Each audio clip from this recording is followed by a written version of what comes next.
ሰላም ጤና ይስጥልን እንዴት ናችሁ? የተከበራችሁ የፖድካስቱ ቤተሰቦች በያላችሁበት ሰላም እንድትሆኑ ምኞቴ ነው። ፖድካስቱ እንግዲህ በሐሳቦች ላይ ቆይታ ያደርጋል። አዳዲስ ጉዳዮች ሲኖሩ እነዛን ጉዳዮች ዝርዝር አድርጎ ለመመልከት ይሞክራል። በነዛ ጉዳዮች ላይ ደግሞ የራሱን የሆነ ምልከታዎችንና ዝርዝር ነጥቦችን ያነሳል።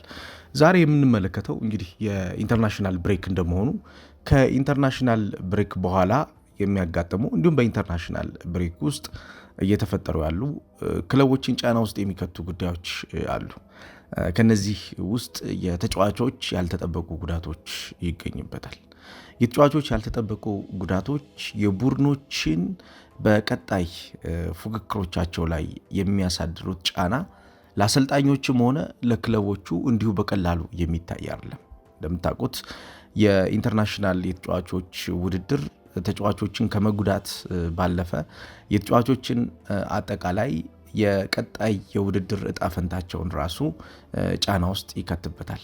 ከዚህ በፊትም ስላነሳሁት መድገሙ አስፈላጊ ባይሆንም ለአድማጮች ለማስታወስ ያክል እንደ አርሰን ቬንገር አይነት አሰልጣኞች ይህን የኢንተርናሽናል ብሬክ የክለብስ ቫይረስ ነው የሚሉት።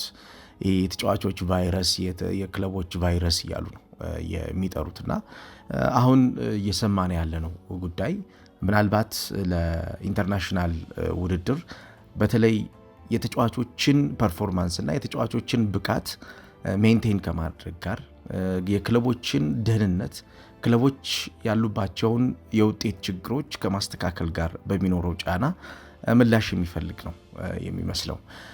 ዛሬ የምናየው የኖኒ ማዱዌኬ ጉዳት በአርሰናል ቤት ሌላ ጫና ፈጥሯል። ያሳለፉት 48 ሰዓታት በአርሰናል ቤት ውስጥ ካሉት ጥያቄዎች መካከል የኖኒ ማዱዌኬ ጉዳትና በተለይ የአርሰናል የቀኝ ዞን የማጥቃት እንቅስቃሴ መፍትሄ ምንድን ነው የሚል ነው። እንደምታውቁት የአርሰናል የቀኝ ዞን የማጥቃት እንቅስቃሴ ባለፉት 4 ዓመታት የአርሰናል የፕሪሚየር ሊግም ሆነ የቻምፒየንስ ሊግ በትልቅ ውድድሮች ላይ የቡድኑ ትልቁ ጫና የሚባለው ይሄ ቀጠና ነው። ከዚህ እንቅስቃሴ የሚነሱ የማጥቃት ሽግግሮችና ፔኔትሬሽኖች አጠቃላይ ለተጋጣሚ አስቸጋሪ የሆኑ የጨዋታ ደቂቃዎች ይሰጣሉ። ከነኚህ ቦታዎች የሚነሱ ተጫዋቾች የሚፈጥሯቸው የመጨረሻ የሜዳ ላይ ውጤታማ የሚባለው ፔኔትሬሽን የአርሰናል የጨዋታ የቅርጽ መልክ ነው ማለት እንችላለን። ለምሳሌ በ2023-24 የውድድር ዓመት በሁለቱ ዓመታት የነበረውን አርሰናል ብንመለከት የአርሰናል የማጥቂያ ቀጠና 53 ከመቶና 57 ከመቶ አብዛኛው ወደ ተጋጣሚ ሜዳ ከገባ በኋላ የሚያሳድረው ጫና የሚነሳው እዚህ ቦታ ላይ በሚነሳው ሽግግር ነው። በተለይ የማርቲን ኦዴጋርድና የቡካዮ ሳካ ፕራይም የነበረው ሰዓታቸው ወደ መጨረሻው የሜዳ ክፍል በመግባትና አጥቂዎችን ፈልጎ በማግኘት ብቻ አይደለም እያልኩ ያለሁት የተከበራችሁ አድማጮች፣ አጥቂዎችም ውጭ ራሳቸው ጫና በማሳደርና የተሻለው የሚባለውን የመጨረሻ የሜዳ ክፍል ፔኔትሬት አድርገው ገብቶ እቅድ በማስፈጸም በግላቸው የሚያደርጉት ውጤታማ ሽግግር ለተጋጣሚዎች አስቸጋሪ ነበር። ስለዚህ ይሄንን ነገር አርሰናሎች ማጣት አይፈልጉም። አሁን የኖኒ ማዱዌኬ ጉዳት በአርሰናል የማጥቃት እንቅስቃሴ አርሰናልን አማራጭ አልባ እንዳያደርገው ስጋት አለ። ምክንያቱም ይሄ ተጫዋች ቡካዮ ሳካ በማይኖርበት ጊዜ የቡካዮ ሳካን ቦታ በመሸፈን ያን ቦታ የተሻለ ውጤታማ ለማድረግ ከሚደረጉ ሽግግሮች አንጻር የሱ ሽግግር እጅግ በጣም መሰረታዊ የሆነ የቡድን የማጥቃት ቅርጽና አቅም ይሰጠዋል። ስለዚህ የተጫዋቹ መኖር የአርሰናልን የማጥቃት እንቅስቃሴ ይበልጥ እንደሚያግዘው ስለሚጠበቅ ማለት ነው። በዚህ የውድድር ዓመት አርሰናል አንዱ ትልቁ ድክመት ነው ተብሎ ከሚነሳበት ቦታ መካከል ተጫዋቾች እንኳ ሳይጎዱ እዚህ ቦታ ላይ ያለው አፈጻጸሙ ነው። በተለይ ከመጀመሪያው የኳስ እንቅስቃሴ ከአማካኝ ክፍል ከሚነሳው ሽግግር የማርቲን ኦዴጋርድ አለመኖር፣ የማርቲን ኦዴጋርድ እዚህ ሚና ላይ የሚኖረው እገዛ ከፍተኛ ስለሆነ የቡድን እድገቱ ላይ ራሱን የቻለ ጫና አሳድሮበታል።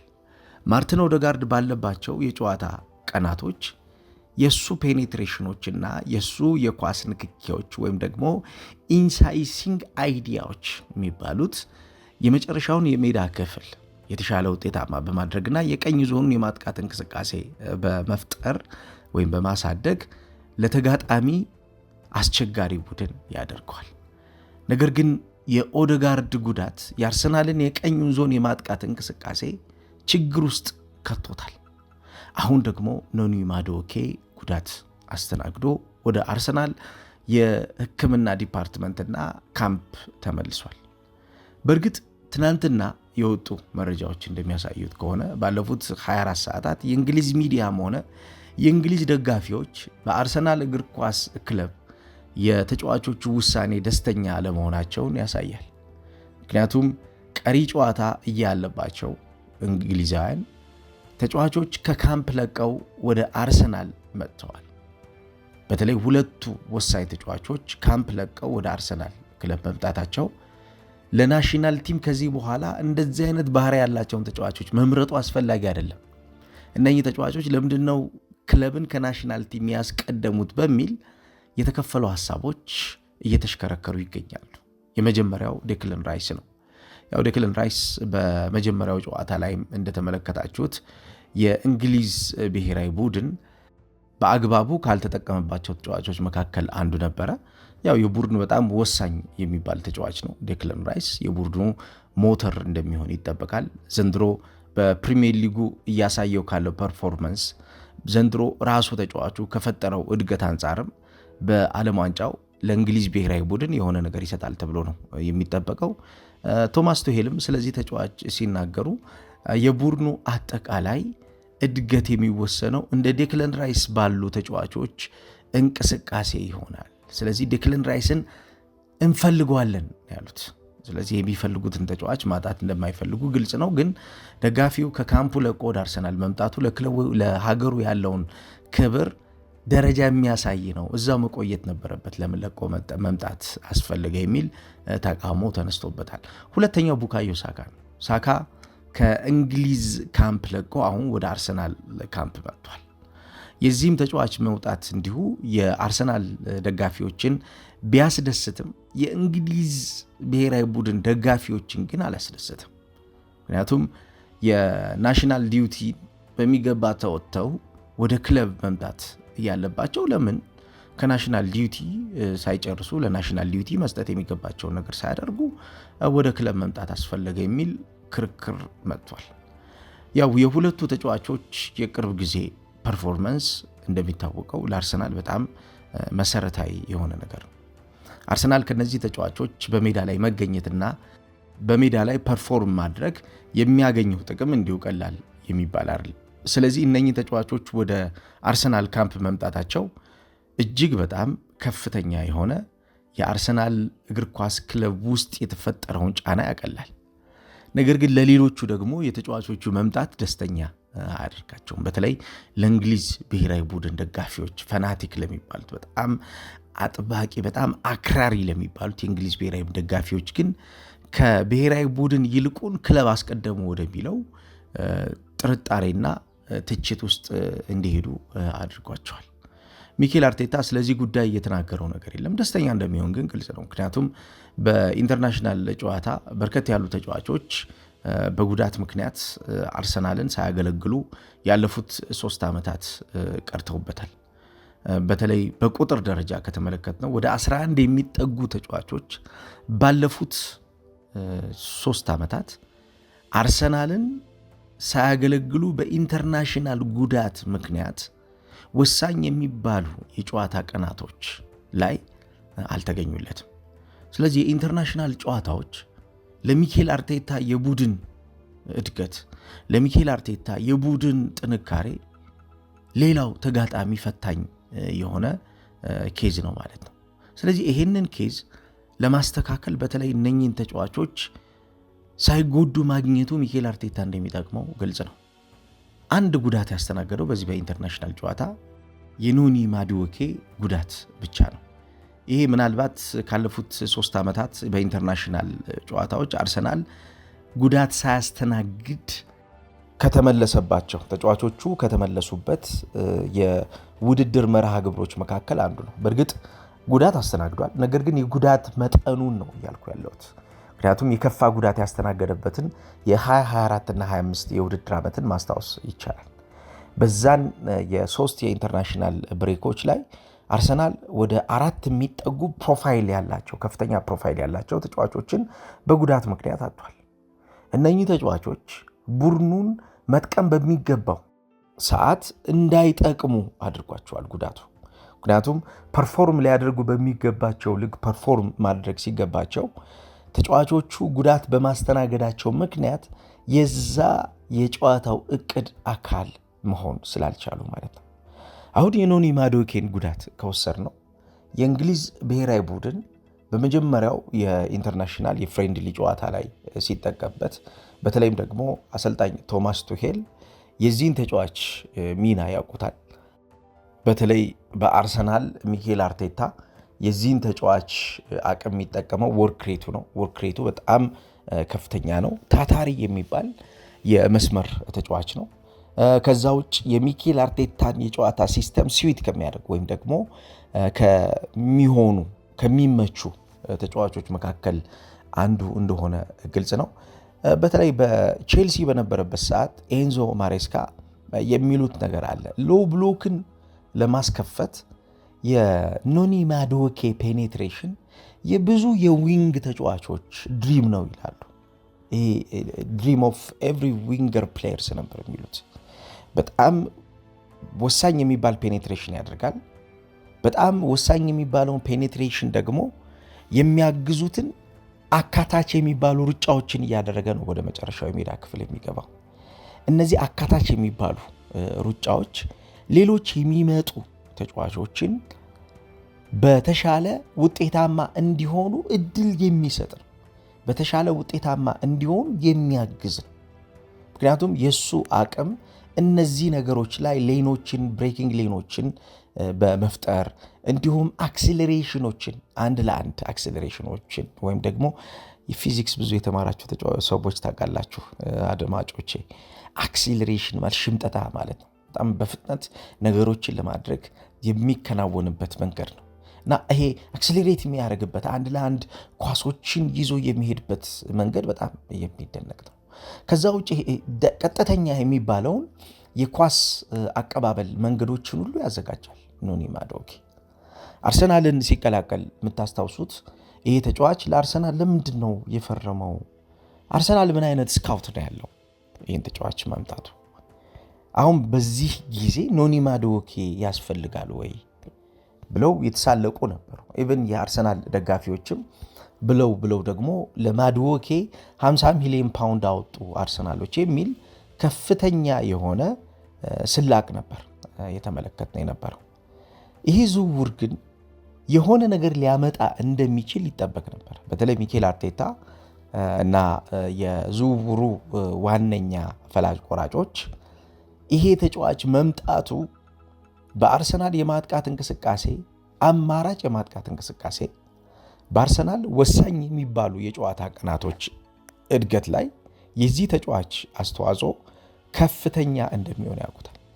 በተለይም ደግሞ ፔኔትሬሽን ቱ ዘ ቦክስ ላይ ወደ መጨረሻው የሜዳ ክፍል ሳጥን በሚደረጉ ሽግግሮች ላይ የኖኒ ማዱዌኬ ሚና እንዲሁ በቀላሉ የሚታይ እንዳልሆነ ስለሚረዱ ነበር ያመጡት። ዘንድሮ እሱ በተጫወተባቸው ጨዋታዎች ላይ ዳይሬክት ድሪብሊንግ ነው እያልኩ ያለሁት። ቀጥተኛ የኳስ ሽግግሮችን በማድረግ ኳስ እየገፋ ተጫዋቾችን በማለፍ ድሪብል ፓስ ዘ ፕሌየርስ በሚለው ማለት ነው። እሱ በተሰለፈባቸው ጨዋታዎች አርሰናሎች የተሻለ የቁጥር አፈጻጸም አላቸው። በሶስት ጨዋታዎች ላይ ያሉትን ስታቶች ብንመለከት በሶስቱ ጨዋታዎች በድምር ኖኒ ማዱዌኬ ተቀይሮ ገብቶ የፈጠራቸው ጫናዎች በቀላሉ የሚታይ አይደሉም። በአጠቃላይ ወደ 14 የሚጠጉ ዳይሬክት ድሪቭሎችን አድርጎ ወደ መጨረሻው የሜዳ ክፍል ፔኔትሬሽን መግባት ችሏል። ይሄ ቡካዮ ሳካ ካደረጋቸው ተመሳሳይ ቁጥር ጨዋታዎች አንጻር ስንመለከት ኖኒ ማዱዌኬ በ3 ፔኔትሬሽኖች ይበልጠዋል። ይሄ እንግዲህ የተጫዋቹ የሜዳ ላይ አፈጻጸም ምን ያክል እያደገ እንደመጣ የሚያሳይ ነው። አፈጻጸሙ የተሻለ ጥራት ያለውና ወደ መጨረሻው የሜዳ ክፍል በሚያደርገው ፔኔትሬሽን ለቡድኑ የሚሰጠው ነገር ከፍ ያለ ያደገ እንደሆነ መመልከት ይቻላል። በአርሰናል የማጥቃት እንቅስቃሴ የመጨረሻ የሜዳ ክፍል ፔኔትሬሽን ነው አንዱ ትልቁ ችግር። ይሄ የሜዳ ላይ የመጨረሻ ፔኔትሬሽን በተለይ በኮምቢኔሽን ወይም ደግሞ የጋራ የቅንጅት ጨዋታ ላይ ተጫዋቾች እንዲኖራቸው የሚፈለገውን ነገር ለመስጠት የተጫዋቾች ኳሊቲ በጣም መሰረታዊ ነገር ነው።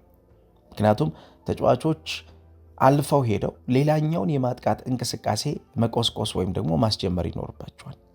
ነገር ግን ተጫዋቾች አብዛኛውን ጊዜ ተጫዋቾችን አሸንፈውና አልፈው መሄድ የሚችሉበት እድሉ ጠባብ ስለሆነ ምን ይሆናል ማለት ነው? በእንቅስቃሴ የተቆረጠ እንቅስቃሴ ይሆናል ማለት ነው። ይሄንን ግን ኖኒ ማዱኬ በገባባቸው ጨዋታዎች አርሰናሎች መፍትሄ አግኝተውበታል። ስለዚህ የተጫዋቹ ጉዳት በአርሰናል የማጥቃት እንቅስቃሴ ላይ የሚኖረውን ጫና ሚኬል አርቴታ ያውቀዋል። ተቀይሮም ገብቶ በሚያደርጋቸው ጨዋታዎች የተጫዋቹ ሚና ያደገ ሚና ነው። እንደምኮ የነበረው አንዱ ክርክር ምንድን ነው? ኖኒ ማዱኬ ነው መጀመሪያ ያለበት ወይንስ ደግሞ ቡካዮ ሳካ ነው መጀመሪያ ያለበት? በአርሰናል አሁን ባለው አሁናዊ የአርሰናል የቡድን ቅርጽ፣ አሁን ባለው የአርሰናል የቡድን የማጥቃት እንቅስቃሴ ማን ነው መጀመሪያ ያለበት የሚል ነው ክርክሩ። ሎ ብሎክን በማስከፈት እንዳውም ይህን ተጫዋች እኮ ሎ ብሎክ ብሬከርስ ነው የሚሉት። ይህ በዘቅዝቆ በመጫወት ወይም ደግሞ ወደ ታች ወርዶ በመጫወት ለሚያምኑ ቡድኖች የሚጫወቱበትን መንገድ በመሰባበር የሚጫወቱበትን መንገድ ውጤታማ እንዳይሆን በማድረግ የተሻለው ተጫዋች ነው። ምንድን ነው የሚለው?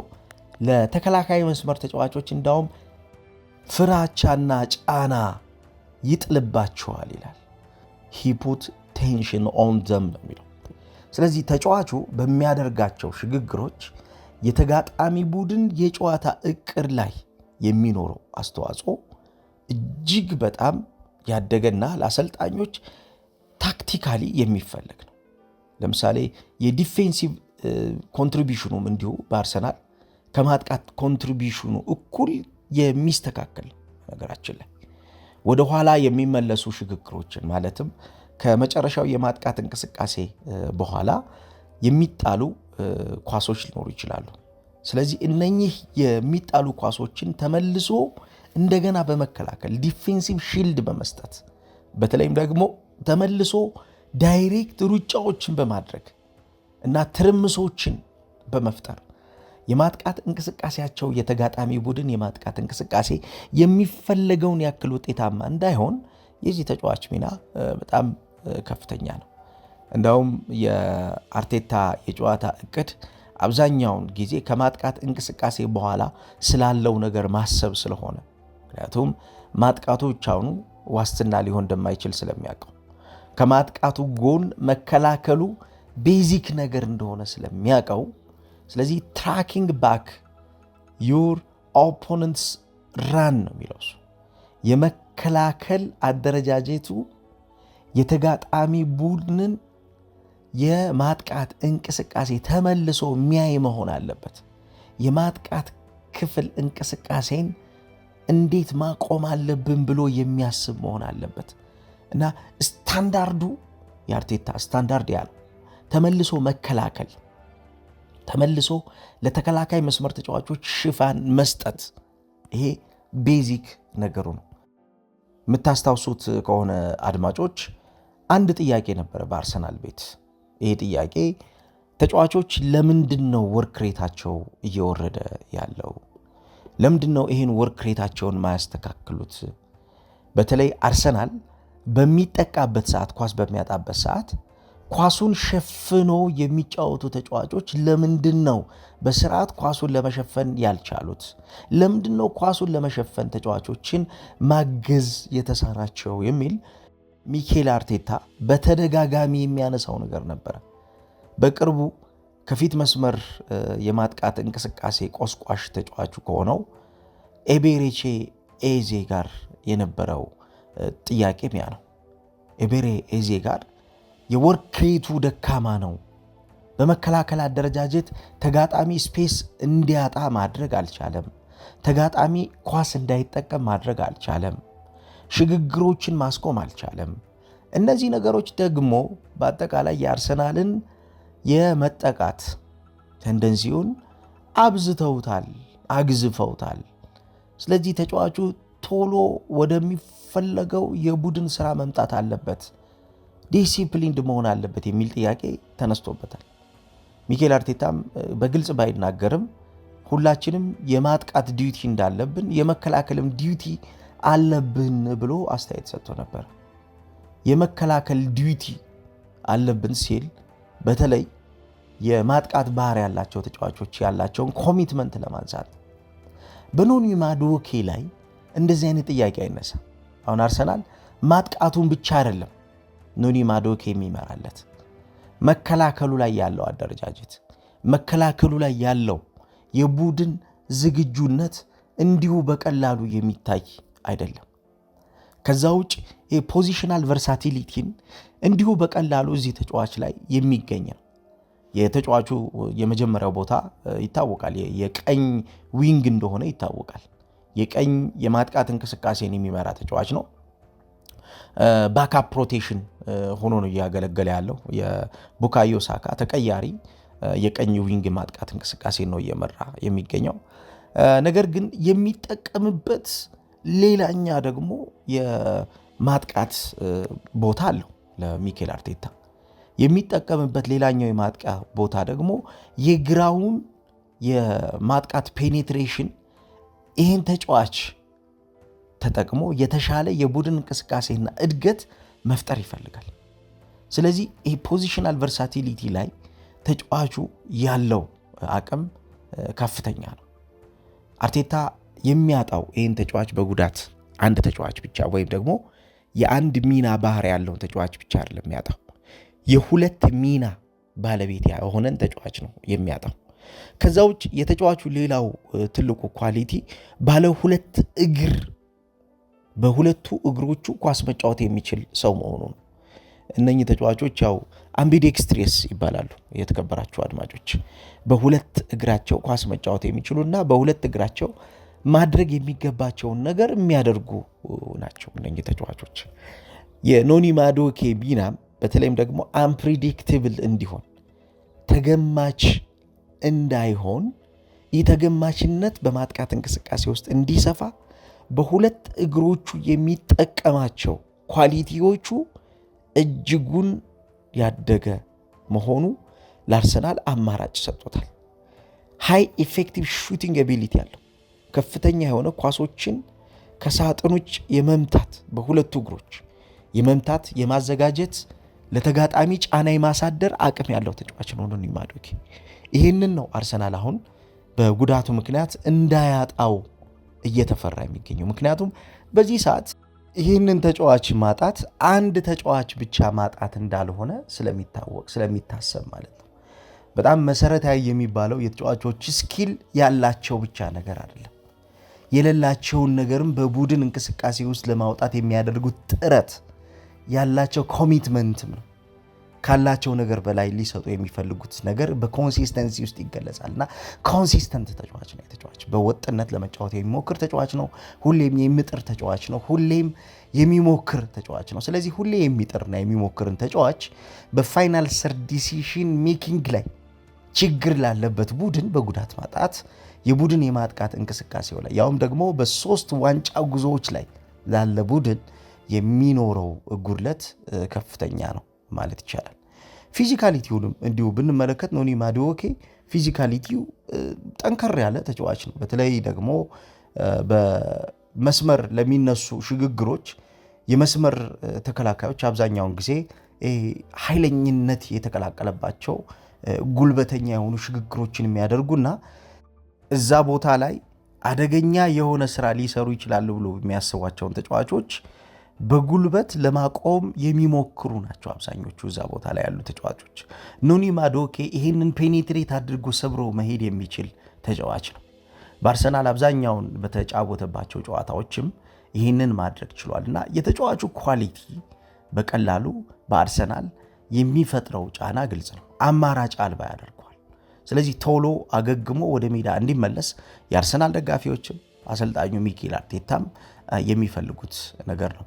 እስካሁን ድረስ የጉዳት መጠኑ ምን ያክል ከሜዳ እንደሚርቅ በግልጽ ይፋ የተደረገ ነገር የለም። ግን ቀናቶች እንደሚሆኑ ይጠበቃል። ምናልባት 1-2 ጨዋታዎች በትንሹ ሊያመልጡት እንደሚችሉ ነው ኤክስፔክት የሚደረገው። ከዛ በኋላ ግን ወደ ሜዳ ሊመለስ የሚችልበት እድል ይኖራል ተብሏል። እንግዲህ ኢንተርናሽናል ጨዋታዎች ተጫዋቾችን እየጎዱ ነው የሚገኙት። ትልቁ ዜና ግን የኖኒ ማዱኬ ጉዳት ነው። ከዛ ውጭ አርሰናል ተጫዋቾች ወደ ካምፕ መመለሳቸው የእንግሊዝ ብሔራዊ ቡድን ደጋፊዎችንም ማስቆጣቱ ሌላው የዚህ ሳምንት ትልቁ ዜና ነበረ። ጥሩ ጊዜ እንዲሆንላችሁ እመኛለሁ።